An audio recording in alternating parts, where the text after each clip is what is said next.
Fat burning, also known as fat oxidation or lipolysis, is a complex physiological process that involves the breakdown of triglycerides or stored fat into fatty acids and glycerol to be used as energy by the body.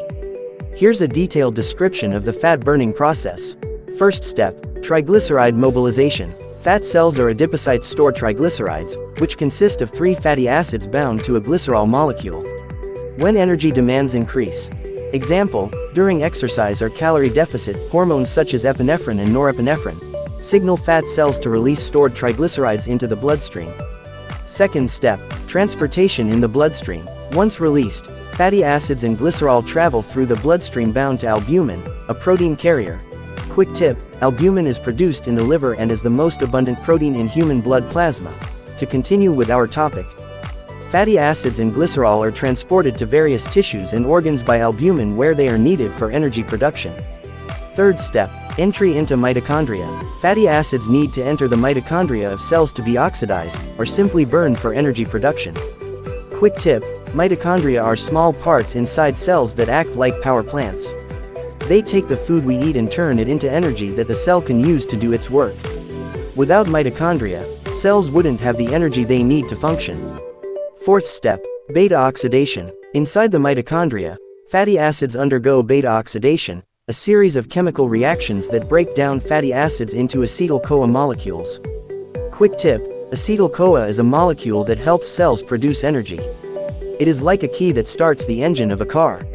When our body breaks down food, in mitochondria it creates acetyl-CoA, which then enters a process called Krebs cycle that produces energy for the cell to use. We will make a separate video on Krebs cycle.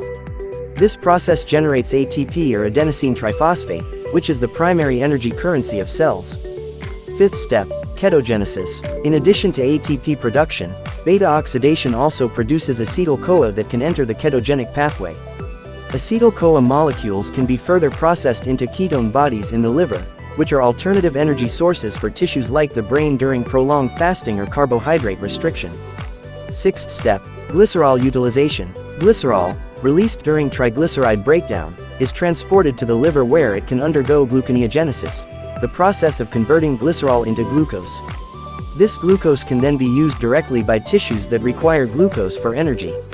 Energy balance and regulation. The rate of fat burning is influenced by various factors including exercise intensity, diet, hormone levels, example, insulin, glucagon, cortisol, and metabolic rate.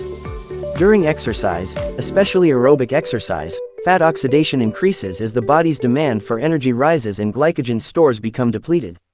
Overall metabolic adaptation. With regular physical activity and a balanced diet, the body can adapt to become more efficient at utilizing fat for energy. Endurance training, for example, enhances the capacity of muscles to oxidize fatty acids and spares glycogen stores. In summary, fat burning is a vital metabolic process that provides energy during periods of increased demand or reduced caloric intake. It involves the mobilization, transport, and oxidation of stored triglycerides to produce ATP and, under specific conditions, ketone bodies. This process is tightly regulated and varies based on individual physiology and environmental factors.